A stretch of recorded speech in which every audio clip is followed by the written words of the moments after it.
que nos grabe, porque de los buenazos vamos a los buenérrimos, buenérrimos. Vamos ahora con nuestros queridos compañeros Paco Cruz y Jaime Hernández, aquí en Sin Censura, para el análisis de lo último, queridos compañeros. Hoy, vaya que hay situaciones interesantes que hay que comentar. Los saludo primero con mucho gusto y ahorita les doy un poco el panorama, pero Vicente nos informa que han pedido desde ahí, desde el jurado, 12 piezas de evidencia y testimonios. Probablemente, según Keegan Hamilton, el testimonio del exfuncionario coahuilense en el mandato de Humberto Moreira, Héctor Villarreal, y del agente de la DEA, Miguel Madrigal. Los saludo. Te saludo, Paco, periodista y escritor Paco Cruz. Te saludo primero a ti, estamos con Jaime. Toño, ¿cómo estás? Jaime, buenos días, días todavía. Mira, esto está como, me estoy comiendo las uñas ya, Jaime. O sea, estoy como no apto para cínicos. Sí, mira, hay que esperar y me parece que es buen momento para reflexionar y decirle a la gente que el cártel de Sinaloa, que ahora está ahí en la palestra, que está en la mira de todos, no es una organización que nace ahora, ciertamente crece en los sexenios de Fox, de Felipe Calderón, con Genaro García Luna, pero es una organización a la que podemos rastrear el origen, como en algunas otras partes de la frontera de México, con Estados Unidos, por ejemplo, Ciudad Juárez o Mexicali, hasta principios del siglo XX y se desarrolla la revolución y después ya en 1920 le podemos seguir las pistas a través de la llegada de inmigrantes chinos que algunos, bueno, recuerda, invitados por el dictador Porfirio Díaz para levantar las vías del ferrocarril. Otros llegan después del de un gran terremoto en San Francisco, 1906, no recuerdo bien la fecha, pero 1906, llegan, bajan, algunos se insertan hasta Torreón, otros bajan hasta Ciudad Juárez, pero mira, algunos de ellos llegan, como muchos chinos, llegan con negocios muy loables, que nos sobreviven todavía, ¿sí? Los restaurantes chinos no son una casualidad ni son nuevos. En 1890 ya hay restaurantes chinos, tiendas chinas.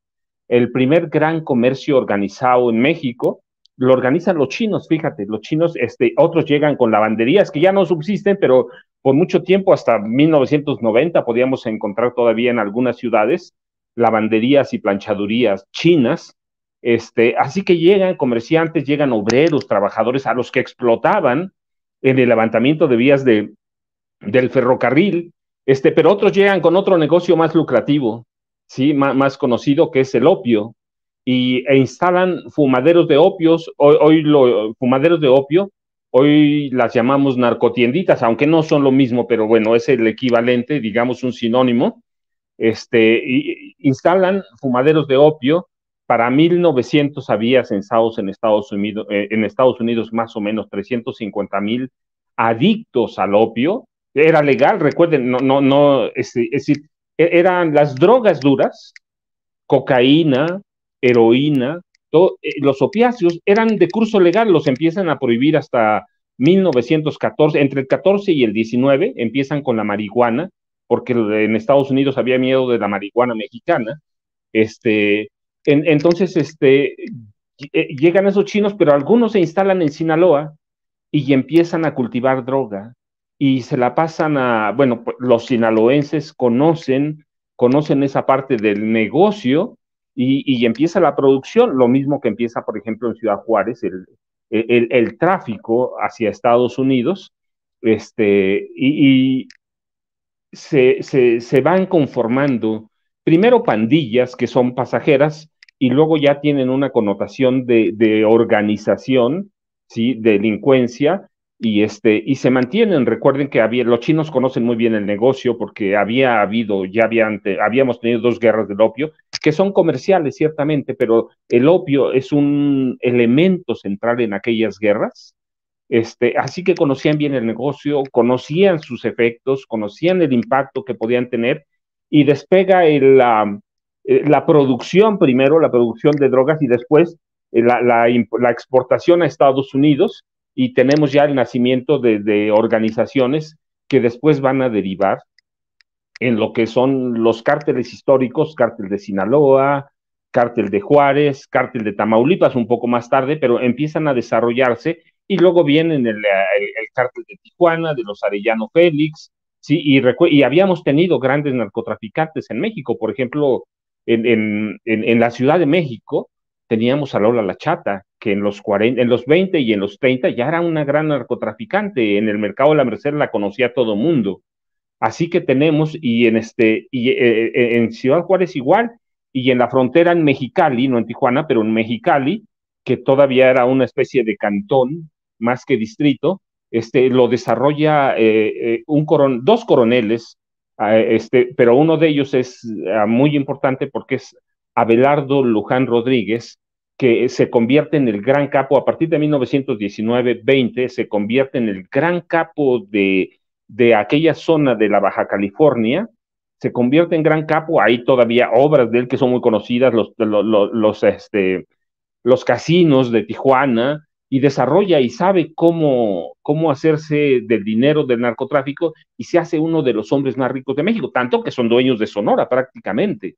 Y así se desarrollan los cárteles de la droga, y en el 32 nos imponen a Abelardo, ya no Luján, se quita acorta el apellido, no sé por qué algunos políticos mexicanos, no es el único caso, acortan el apellido y ya es general Abelardo L. Rodríguez, y en el 32 nos lo imponen como presidente de la República, y toman forma los cárteles, y en el 25, mira, ya podemos documentar grandes matanzas como las tenemos ahora. Toño y Jaime, buenos días.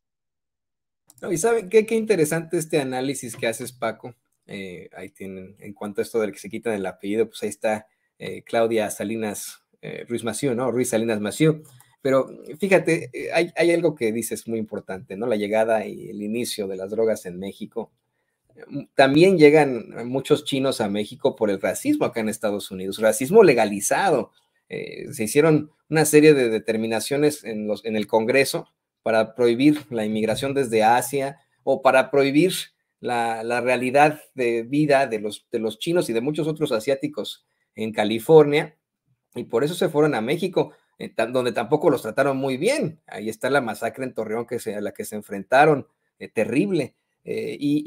Con este tipo de situaciones humanas es que tendríamos que también analizar la realidad en cuanto a la prohibición de las drogas, que a lo mejor podemos enfatizar en eso en un momento más con el querido Jaime, contigo, ¿no? Pero sí hay que decirlo, ¿no? Creo que todo es bajo una idea de racismo. Si la marihuana se convierte en una droga ilegal, es porque los usuarios acá en Estados Unidos eran los afroamericanos, que tocaban esa música tan horrenda que a ellos no les gustaba, pero que ahora todos amamos, y que se llama jazz, que se llama blues, que nos ha enriquecido tanto aquí en los Estados Unidos. Y hay otra cosa importante que me gustaría señalar, que no sé si aporte para el debate, pero hay un libro de Juan Alberto Cedillo que plantea en una tesis muy interesante, que fueron los nazis los que permitieron la llegada precisamente de esos chinos con los opiáceos a Estados Unidos, con tal de que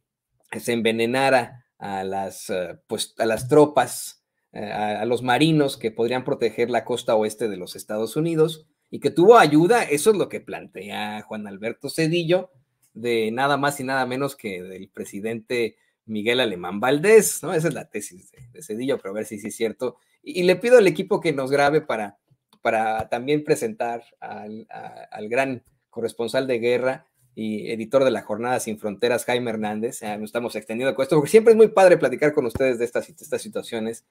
Por cierto, Jaime, hoy presentamos una de las notas de la Jornada Sin Fronteras con mucho disgusto, con mucha indignación, esta que habla sobre las determinaciones de DeSantis y cómo es que consigue salirse con la suya para que el Congreso de su estado le permita traficar humanos, que esa es la realidad, ¿no? Traficar humanos a otros estados. Te saludo con mucho gusto. ¿Cómo estás, Toño? Buen día, querido Paco.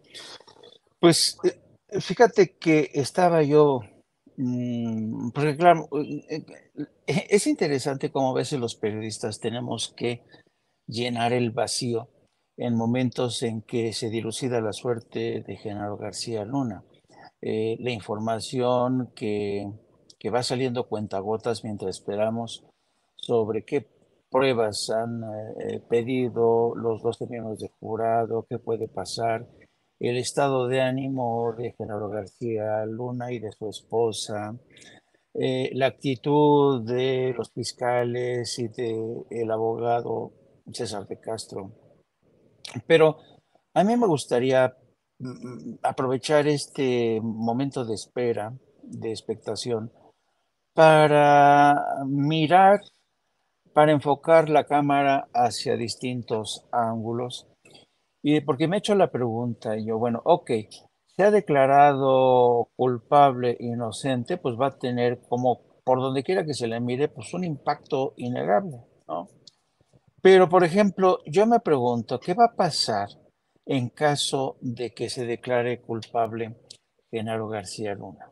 Porque Genaro García Luna era una de las muchas piezas que han figurado en esta, digamos, en esta grupo de fiscales, eh, autoridades policiales.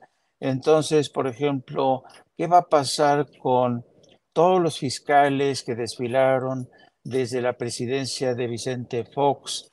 Pienso en Macedo de la Concha, pienso en Marisela Morales. Entonces, perdón, se me soltó la pista de Nato para Cínicos. ¿Qué va a pasar con todos estos fiscales que también formaron parte de esta mafia? ¿No? ¿Nos vamos a limitar a Genaro García Luna? ¿Se sentencia y se acabó? Yo digo que este juicio tiene que tener un impacto más amplio, porque de otra manera, efectivamente, aún siendo culpable, va a quedar la impresión de que Genaro García Luna se convierte solamente en un chivo expiatorio de todo lo que ha sido toda una época que va más allá de Genaro García Luna. Entonces, es una buena pregunta. Yo creo que hay muchos culpables que no se han ido de rositas sin pagar sus culpas. ¿Quién no conoce el historial de, por ejemplo, de Macedo de la Concha? Cómo protegía incluso a dueños de medios de comunicación, la alianza establecida entre ellos dos, entre tanto fiscal, el papel de Marisela Morales, ¿no? Que fue premiada en Washington, se le presentó como una de las mujeres más valientes y la verdad, Marisela Morales no es del todo inocente de todo lo que pasó. A lo que voy es que, insisto, yo creo que hay una especie de esfuerzo por acotar, ¿no? Por acotar el problema y solamente acotarlo a los tiempos de Felipe Calderón y Genaro García Luna. Pero el sistema ha estado podrido desde hace mucho tiempo. Entonces, el presidente de la República ha dicho que él es partidario de una suerte de ley de punto final, ¿no?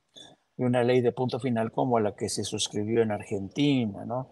En la que los militares y todos los criminales, pues, se les perdonó, hubo una amnistía. Y sin embargo, a pesar de esa ley de punto final, Argentina ha tenido serias dificultades para avanzar como democracia. Las intentonas golpistas de los carapintadas, que a mí me tocó cubrir, sabes, la tentación fascista, la derecha que es tremenda y que sigue ahí incrustada. Entonces, yo no sé si realmente sea hora de iniciar una cacería de brujas contra toda esta gente que participó en el crimen organizado de distintas formas.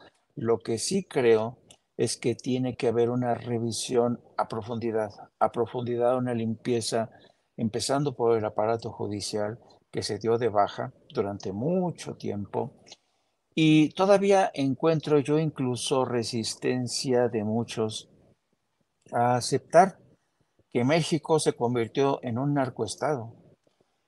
Y Estados Unidos, que le fascina jugar con ese término de narcoestado, pero que ellos mismos participan de esa economía a escala impresionante, porque la banca de Estados Unidos es la principal responsable del lavado de dinero, son los que han creado toda esta red de, de paraísos fiscales donde esconder los dineros, son un sistema judicial bastante permisivo que permite a los delincuentes, a los criminales, convertirse en testigos protegidos para no terminar en el bote.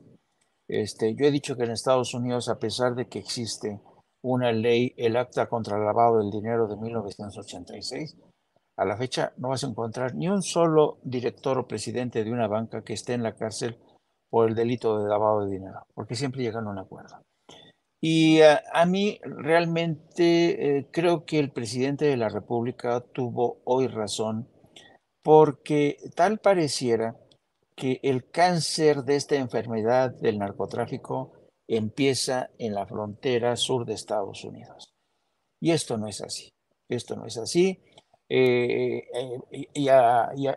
yo creo que el caso de Genaro García Luna es un ejemplo, porque hemos dicho que a pesar de que la DEA sabía hace más de 10 años de las andanzas de de Genaro García Luna, el Departamento de Justicia no quiso actuar, sino hasta tener el testimonio de Jesús el Rey Zambada en el juicio contra el Joaquín el Chapo Guzmán. Entonces, ha habido, sabes, un juego perverso de Estados Unidos para que nosotros nos convirtamos en una suerte de devoradores de pecados, ¿no? Nosotros hemos devorado todos los pecados de Estados Unidos. Nosotros hemos sido responsables de toda esta crisis, pero ¿y qué pasa con los laboratorios farmacéuticos? ¿Por qué no se habla de las peticiones que le ha hecho formalmente la DEA a la industria farmacéutica para que reduzca la producción de opioides, o para que los médicos abusen en la emisión de recetas en las que a patadas recetan oxicodona? Y entonces todo esto, y según los análisis más serios que se han hecho en Estados Unidos, la crisis de los opiáceos empezó por una industria farmacéutica que era con una voracidad por hacer dinero, casi la misma lógica que los cárteles de la droga, y empezaron a retacar los botiquines de los hospitales, los botiquines de los hogares estadounidenses. Y cuando se sale de control, pues claro, los pacientes, la gente que se vuelve adicta, ya no puede recurrir a este tipo de opioides de forma legal, entonces tiene que recurrir a drogas como el fentanilo, que tiene un uso legal. El fentanilo es para combatir elevadas dosis de dolor, tratamientos posoperatorios del cáncer, incluso para los anestesiólogos lo utilizan.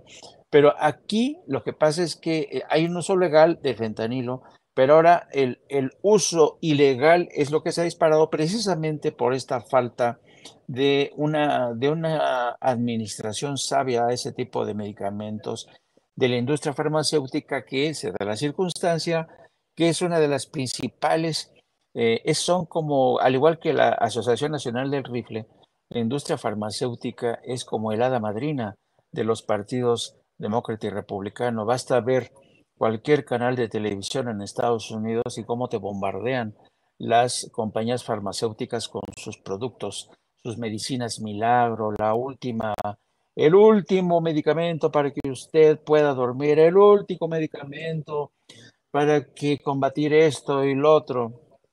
Y claro, todo este proceso se ha convertido en una espiral, pero alguien desde Estados Unidos, alguien desde la DEA denuncia a las compañías farmacéuticas, pues no, no. Y es más fácil acusar, como hizo la directora de la DEA apenas ayer o antier, acusar a México, porque México es el principal responsable del suministro del fentanilo. Y yo creo que Andrés Manuel López Obrador tiene razón al pedirle a Estados Unidos mayor honestidad y mayor, eh, pues mayor transparencia en el combate de la drogadicción que ellos mismos han iniciado.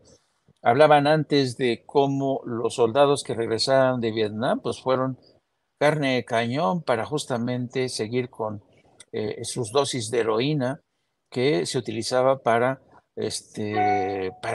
cortar de tajo con dolores en las operaciones salvajes a las que eran sometidos en campo de batalla. Pero a pesar de ello, la industria farmacéutica, que para mí es uno de los principales factores de la crisis de los opiáceos en Estados Unidos, nadie le tira una piedra al muro de las farmacéuticas. Entonces, yo creo que hay muchas culpas por repartir a propósito de este juicio y ojalá que este tipo de juicios no solo sirvieran para que las grandes medios de comunicación en México exploraran la mejor manera de sacar raja política para eludir responsabilidades, ocultar complicidades con el crimen organizado y de paso tratar de manchar la imagen de México y del presidente Andrés Manuel López Obrador. Yo creo que realmente estamos ante un fenómeno serio, un problema serio, porque, ojo, el tema de la drogadicción, que antes solamente golpeaba a Estados Unidos, hoy golpea a México. México dejó de ser un país trampolín desde hace mucho tiempo. En la época de Carlos Salinas de Gortari, que llegaban los aviones cargados de cocaína, y Raúl Salinas les permitía, eran épocas, eran tiempos en que México era solo un país de tránsito. Pero ahora México es un país consumidor. Hay jóvenes que están muriendo también en México porque comprar una dosis de estos opiáceos de fentanilo realmente ya no es tan caro. Entonces, este es un tema, sabes, muy, muy, muy vasto en el que tendría que dar paso a otro tipo de debates que atañe, lo hemos dicho una y otra vez, medios de comunicación, la esfera política, el aparato judicial, el sistema penitenciario y el poder político, que es quizá donde más daño ha causado el tema de la droga. No, y la verdad es que la única salida que yo le he visto, por ejemplo, al problema de las armas aquí en los Estados Unidos, al enfrentarse a ese poderío que tiene la Asociación Nacional del Rifle aquí, todos esos lobistas, cabilderos, todos esos políticos que tienen la bolsa, era esta demanda que hizo el gobierno de México sobre las vidas que han causado pues precisamente la industria, porque aquí es nomás de dientes para afuera lo que se plantea, como bien menciona Jaime, en tanto a farmacéuticas como en cuanto a armas. Y vuelve a haber otro tiroteo espantoso en algún lugar y tenemos a Biden ahí diciendo, condenándolo y diciendo, esto es culpa de las empresas armamentistas. Pues sí, pero ¿y luego cuándo las van a cerrar o cuándo las van a sancionar o cómo le hacemos, chavo? ¿No? O sea, sí, exactamente. O cuando hay problemas con los opiáceos, tienes ahí a la DEA y a los gobernadores republicanos de los Estados Unidos echándole la culpa a México, que es lo más fácil, ¿no? Es que el presidente López Obrador, que es comunista, así lo ven ellos, ¿no? Está dejando pasar todas las drogas y es su culpa que estén envenenando a nuestra juventud aquí en los Estados Unidos. Pues no, hay que tomar una serie de responsabilidades y le pido al equipo que nos grabe para precisamente hablar de eso, de ese juego perverso aquí en los Estados Unidos en cuanto a las declaraciones. Hay muchas cosas que no quedan claras, Paco, muchas cosas que no quedan claras y que ha planteado Jaime con mucha fuerza. El actuar de la fiscalía, muchas pruebas que se quedaron sobre la mesa, la llamada bala de plata que nunca sacaron. Yo me quedé con un muy, muy mal sabor de boca, puesto que hemos revisado como periodistas ustedes, tú Paco, tú Jaime, muchos periodistas hemos revisado este caso durante décadas, ¿no? O sea, ya vamos años leyendo libros, revisando declaraciones, revisando pruebas, etcétera, etcétera, etcétera. Tú has publicado libros sobre el caso y estás convencido con las pruebas que has obtenido de obviamente la vinculación que tuvo García Luna con el crimen organizado, ¿no? Hay pruebas Y la pregunta que me salta en estos momentos a mí es, ¿por qué chingados, y disculpen usted que sea usted que sea tan vulgar, ¿por qué chingados no sacaron las disquefotos que tenían? ¿Por qué chingados no sacaron los 3 videos que Olga Warnat aseguró vio, en donde García Luna, dice Olga Warnat, hablaba de Felipe Calderón con una bola de criminales y le pedía precisamente a jefes del crimen organizado dinero? ¿Dónde están esos videos? ¿Por qué fueron solamente testimoniales? Sí que bueno que Sarita Comatiredi sea muy buena fiscal y todo, pero ¿por qué asume la fiscalía? ¿Por qué asume el Departamento de Justicia? ¿Por qué asume el gobierno de los Estados Unidos que basta con los testimoniales? ¿No sería mejor presentar toda la información como se debe? ¿No sería mejor pues decir, a ver, aquí están los testimonios, pero aquí están los videos y aquí están las fotos? Yo imagino que si ese fuera el caso, Paco, no tendríamos a un jurado en estos momentos exigiendo más pruebas, no llegando a un acuerdo, cuando para muchos de nosotros es más que evidente la culpabilidad de este sujeto. No, Toño, mira, primero, Jaime y yo partimos de lo mismo, hacer una revisión del pasado. Yo parto de la revisión de la formación de cárteles, y cómo llegamos hasta aquí, y nos vamos a enterar de cosas muy desagradables que tienen su origen, una parte en los militares, en las altas cúpulas, y la otra en la presidencia de la República, y ahí llevas a todo lo demás, ¿sí? Hay que hacer una revisión. Hoy está en juicio Genaro García Luna, pero hemos tenido cualquier cantidad de capos del nivel de García Luna, menos conocidos, insertos en el gobierno federal. Yo les platicaba el caso de Abelardo L. Rodríguez, pues tienes al presidente de la República controlando el narcotráfico y considerado el primer embajador de la mafia en México. Es decir, sí hay que hacer una revisión del pasado, la podemos hacer, es decir, no puede ser una revisión sola, sino una sombrilla de la que se desprenden rayos que nos van a guiar por todos lados, hasta que le encontremos, por lo menos no la salida, porque es muy complicado. Los chinos, los sudamericanos han encontrado que es muy complicado.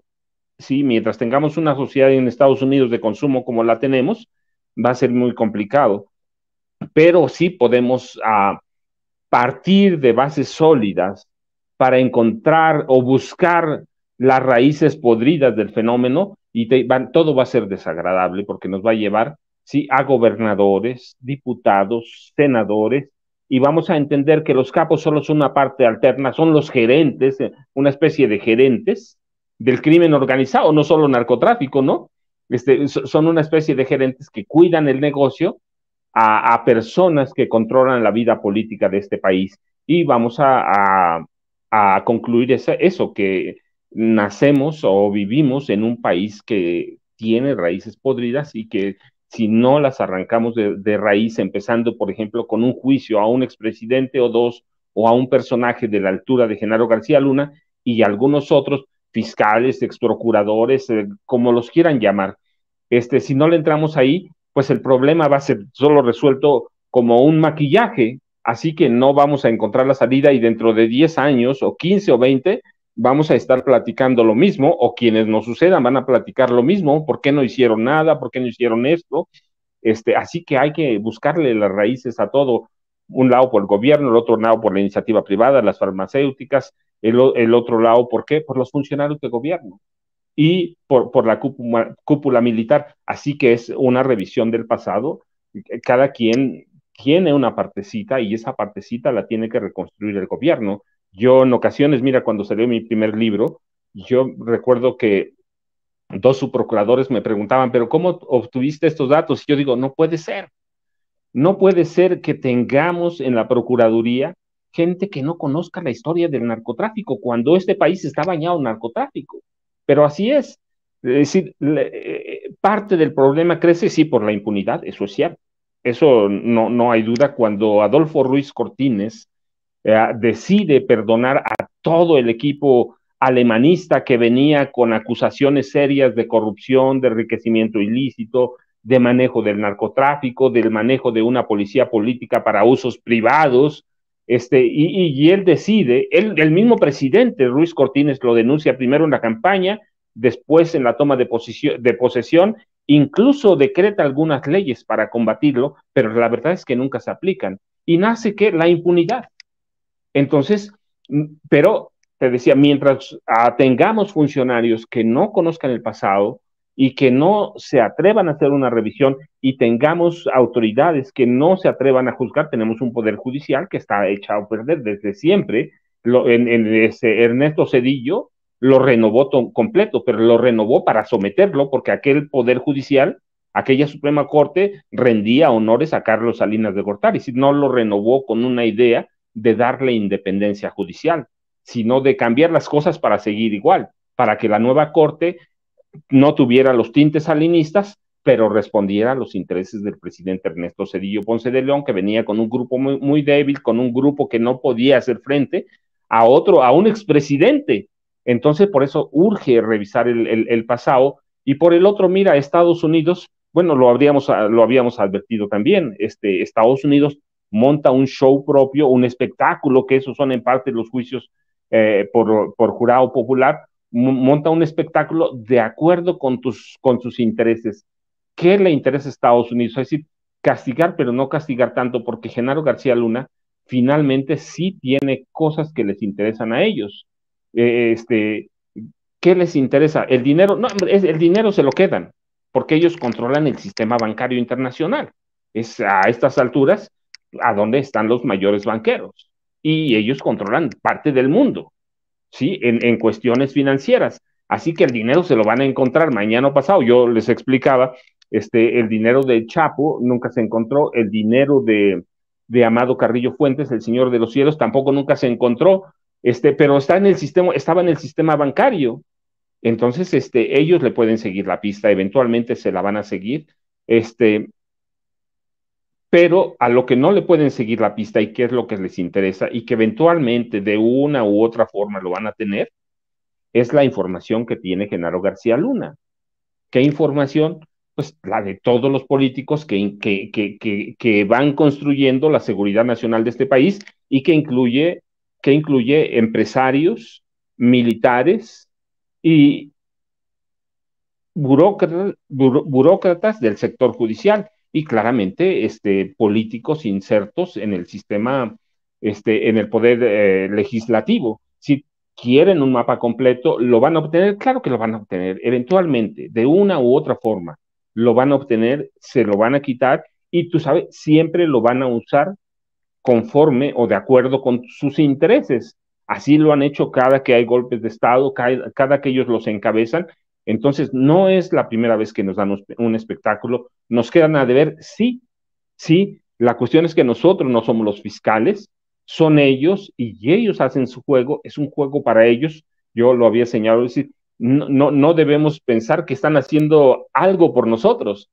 Lo están haciendo con su sistema, por su sistema, para ellos, y ellos tienen intereses determinados. Y así lo debemos entender, por cruel que parezca. Y debemos entender que no les interesamos, no les vamos a interesar nunca, ¿sí? Mientras sean la gran potencia mundial, porque sí son la primera potencia, hay que ver nada más el tipo de armamento y hay que ver todos los presupuestos, las bases militares.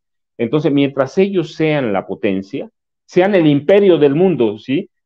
Mientras sean el imperio y China intente, pero no, es decir, la penetración china todavía no es más allá de cierto límite, y los rusos también, mientras siga siendo el gran imperio, nada les va a importar. Se importan ellos, no tienen amigos, tienen intereses, y podemos ver las invasiones a Guatemala, a Panamá, el golpe de Estado en Chile, las dictaduras en Argentina, ¿sí?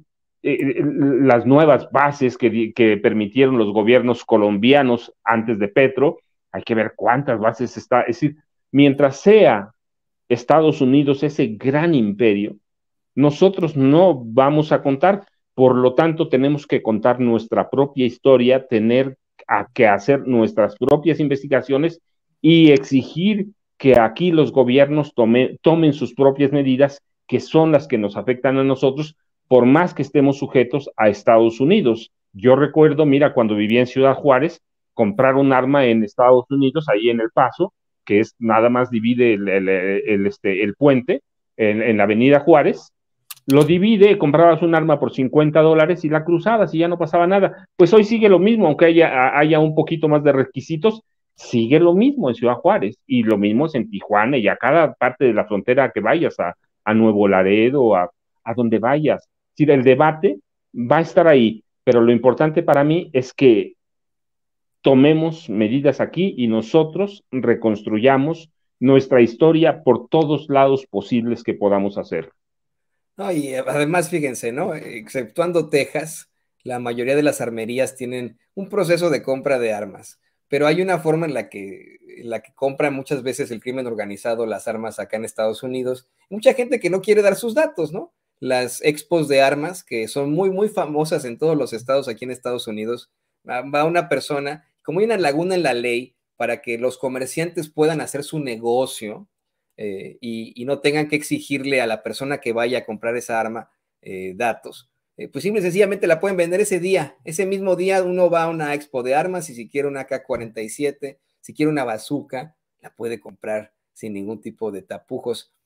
Esto que nos dices, Paco, es terrible, ¿no? Que tenemos que estarnos sujetando a lo que se plantea aquí en los Estados Unidos en cuanto a vamos, a las determinaciones. Y lo estamos viendo con este juicio, con el juicio de Genaro García Luna, en el que efectivamente tenemos a dos estadounidenses que seguro, a lo mejor en la vida habían escuchado de lo mucho que se sufre en México, que seguramente tenían la idea de Spiri González en México y se acabó, ¿no? Esa como la que siempre nos están pintando de la forma más desafortunada.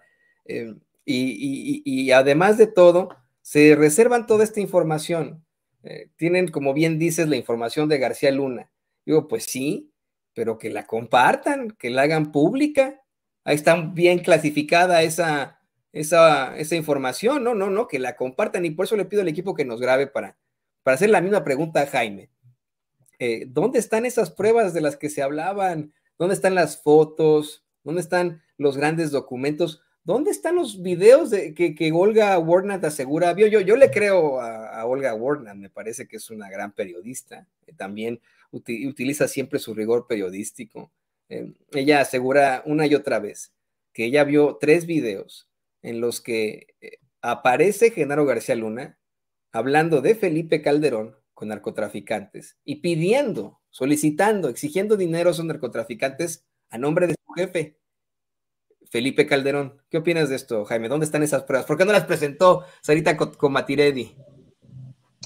Pues mira, es que yo creo que hay que partir del hecho de que, y lo ha hecho Vicente a la hora de hacer un comparativo entre enjuiciar al Chapo Guzmán y enjuiciar a un personaje como Genaro García Luna. Genaro García Luna fue un hombre educado en la cultura de la inteligencia, ¿no? Sabía muy bien cómo conseguir pruebas, sabía muy bien, por ejemplo, durante la época de Enrique Peña Nieto, todo el aparato y también de Felipe Calderón, el aparato de inteligencia solía grabar, espiar, pero por eso mismo ellos que eran los espías profesionales, sabían que un día se les iba a descubrir y yo creo que ha habido una obsesión por parte de Genaro García Luna por no dejar rastro de ningún tipo.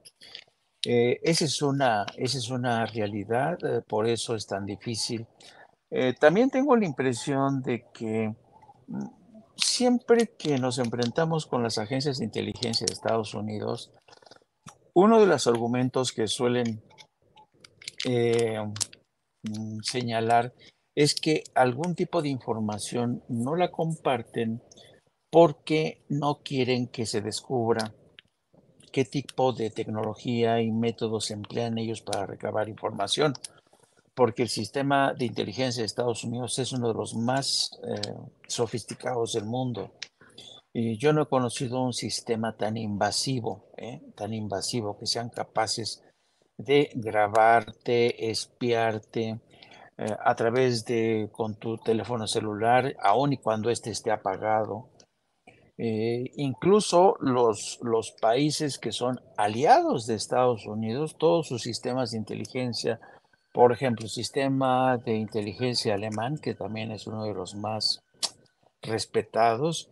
Todas las reuniones de gabinete con temas sensibles que tengan que ver con negociaciones para, qué sé yo, para vender armamento a Arabia Saudita o para tratar de formular una política contra Estados Unidos, ese tipo de reuniones se celebran en cuartos sellados y no se permite la entrada de teléfonos porque saben que los servicios de inteligencia de Estados Unidos son capaces de espiarte incluso si tu teléfono está apagado.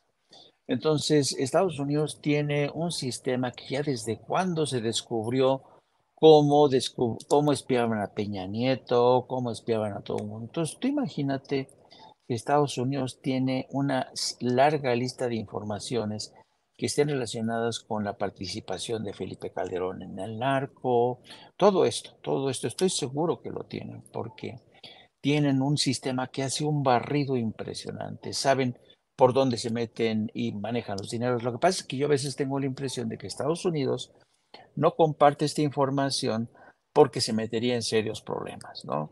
Porque todos los países, y como ocurrió, por ejemplo, cuando se descubrió que estaban espiando a Angela Merkel, Angela Merkel les armó un pancho, les montó un pancho, porque estaban espiándola a través de su teléfono celular. Entonces, las pruebas quizá seguramente existen, pero las pruebas muchas veces tienen que ser autorizadas por un juez que supervisa la recolección de este tipo de espionaje. Realmente no hay un mundo más opaco que el de la inteligencia de Estados Unidos, ¿no? Pero viniéndonos otra vez, regresando al tema de Genaro García Luna, el propio García Luna era un hombre que conocía el sistema de espionaje de Estados Unidos, era un hombre entrenado, educado, y sabía que era inevitable casi que algún día alguien se fuera de la boca, como ha ocurrido. Entonces decía, en última instancia, si esta gente me va a acusar, va a ser mi palabra contra su palabra. Y yo creo que cometió un exceso de confianza ahí Genaro García Luna. No calculó los entretelones, las ventajas que tiene el sistema judicial de Estados Unidos que le permite a un criminal, a un convicto, llegar a este tipo de acuerdos y convertirse en esos testigos protegidos que sabían de sus andanzas. Entonces, yo creo que además, y el juez Kogan fue muy tajante en esto, insistió en que los testimonios de los testigos tienen que ser considerados como prueba. Así es que estamos ante dos sistemas judiciales completamente distintos. A muchos de nosotros nos gustaría, como tú dices, Toño, ver esas pruebas que escuchamos de oídas que alguien vio un video, todo este rollo. Pero el sistema judicial de Estados Unidos va por otro carril. Esperemos que, a ver, si fuera, si fueran los miembros del jurado mexicanos, te apuesto que se estarían haciendo las mismas preguntas que nosotros. Pero como son estadounidenses, pues más o menos ya están familiarizados con el sistema. Así es que creo que es una de las explicaciones. Oye, y déjenme decir algo porque acotar a lo que dijo el maestro Paco Cruz en relación a la posibilidad de hacer una revisión del pasado. Y, me encanta, voy a aprovechar esta oportunidad porque, por ejemplo, si uno revisa los libros de Francisco Cruz, se van a dar cuenta que las investigaciones de Paco Cruz son muy escrupulosas y además Paco Cruz tiene esta vieja escuela que visita distintas fuentes, cruza información, ¿no? Recaba información, la cruza con testimonios, etcétera, etcétera.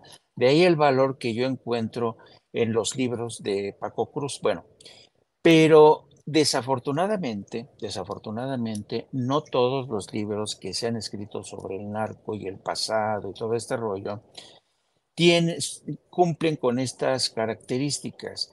y, por ejemplo, la mayoría de los libros, no voy a decir los nombres, pero supongo que ya se van a dar una idea, son libros con una narrativa, por decirlo así, pilotada desde fuentes oficiales.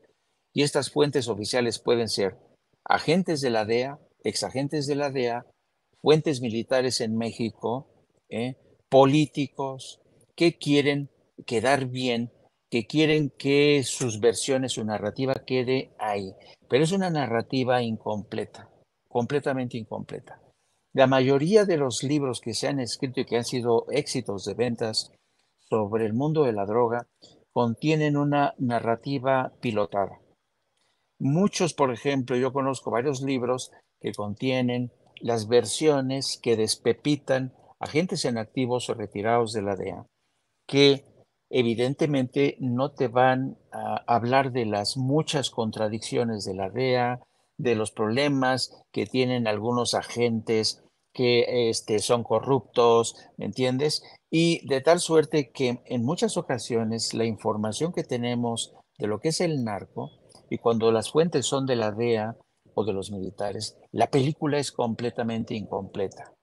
Entonces, hemos tenido una narrativa incompleta que a México lo ha pintado en negro. Nosotros somos el paraíso de los demonios, nosotros somos el paraíso de los corruptos y en cambio Estados Unidos es el paraíso de los agentes honestos, valientes, que son casi casi como Superman. Entonces yo creo que si se va a hacer una revisión de ese pasado, pues habrá que hacerlo al estilo de la vieja escuela, cruzando información, porque una sola fuente o dos que permitan pilotar un libro, es por ejemplo el libro, para ponerles un ejemplo claro, El Rey del Cash, de Elena Chávez, ¿no? Que lo hizo en colaboración con Anabel Hernández. Es Libelo. decir, exactamente un libelo, pero es pilotado por la narrativa de una mujer pero ese libro le ha dado dinero a esta mujer y este libro simple y sencillamente se ha sido creado para golpear a todos, a quienes son incapaces de ver el paisaje completo, ¿no? Claro, una rápida revisión de este libro te das cuenta que es una porquería, ¿no? Es una porquería. Pero solamente quería hacer ese apunte. Yo no sé si el maestro Paco esté de acuerdo o no con este comentario al calce. Eh, pues Paco, y de hecho, exactamente, que le pido al equipo que nos grabe. No sé si gustas también concluir con esto y aprovechar para agradecerles a los dos por una vez más un análisis muy completo, muy enriquecedor aquí en Sin Censura. Vamos, siempre fue muy interesante conocer desde los inicios hasta cómo es que no podemos olvidar que este imperio de García Luna no solamente se forma con Calderón, o el imperio de las drogas no se crea con Calderón, que viene de mucho antes. Paco, te escuchamos. No, sí, yo estoy de acuerdo con Jaime. Sí, tenemos que desechar todo eso que es dirigido, que es dictado desde las oficinas de alguna dependencia, cualquiera, la DEA, la Procuraduría General de la República, la CNDH, cualquiera, la Presidencia de la República. No, tenemos que hacer una revisión en serio, ¿sí? Sentarnos y decir esto no sirve, es basura. Incluso, mira, los intelectuales orgánicos que han escrito una historia, que lo han hecho con las patas, ¿sí? Son muy respetados entre esa clase política que crearon el PRI y el PAN, pero cuando los revisas, pues hay cosas que nunca escribieron. ¿Por qué? Pues porque les pagaban por escribir la historia, ¿sí? Pues algunos escriben muy bonito, tienen unas prosas impresionantes, pero entre eso y ser bueno es distinto. Sí, entre eso y que digan la verdad también es distinto. No, sí tienes tu razón, Jaime. Tenemos que desechar cualquier cantidad de libros y pararnos aquí. Cometieron todos estos errores, nos pintaron un mundo muy bonito o su historia, porque esa fue la que les pagaron. Les pagó Echeverría, les pagó Salinas, les pagó Peña Nieto, les pagó Cedillo. Sí, les pagaron por escribir la historia. Y esas historias pagadas, cuando hay tiempos como el de ahora, son muy peligrosas y nos hacen chocar con la realidad. ¿Cómo es que existía esto y no lo veíamos? Sí, mira, yo pongo a veces un ejemplo cuando voy a conferencias. En 1984 asesinaron a Manuel Buendía Telles Girón en la Ciudad de México, que ha sido uno de los columnistas más respetados en este país, uno de los que más acuciosamente investigaba algunas cosas o temas, sobre todo la derecha y la penetración de la CIA, pero bueno, la cuestión es que lo asesinan desde la Dirección Federal de Seguridad y después Miguel Ángel Granado Chapa, otro periodista serio, reconocido, advierte que tenemos ya el primer crimen de la narcopolítica y nos negamos a ver esas señales y estamos a donde estamos. Así que urge hacer una revisión de la historia desechando todo eso que no sirve, que son libelos, que fueron libros por contrato o libros escritos por intelectuales o periodistas que estaban al servicio del régimen en turno. Así que sí creo que hay que hacerlo y que este capítulo García Luna nos está dejando unas enseñanzas grandísimas y todas las fallas y todos los huecos que tiene la historia de México. Así que, Toño, no, pues yo les agradezco como todos los días. Jaime, ya ahora te voy a citar a ti, mira, es un mundo no apto para cínicos.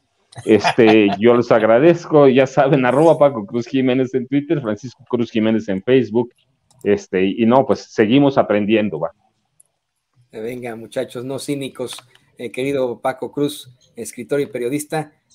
Querido Jaime, también por favor compártenos tus redes sociales para que la gente se ponga en contacto contigo. Y miren, esta noche regresan estos grandes maestros del periodismo a Sin Censura Nocturno, no se los vaya a perder, va a estar buenísimo el programa de esta noche, viernes por la noche, viernes social de Sin Censura. Luego son otros viernes más interesantes, pero vamos a tener un viernes muy interesante. Te vi venir, viernes sensual ibas a decir, Toño. Estos son más, bueno, pero ahora que no voy a... Se contuvo, mira. En mayores camisas de 11 varas, ¿no? Pero hoy, esta noche estarán los maestros y querido Jaime, pues compártanlo en nuestras redes sociales y tus redes sociales y tus redes sensuales. Eso. Pues dentro de casi poco más de una hora vamos a estar al aire en No Apto para Cínicos.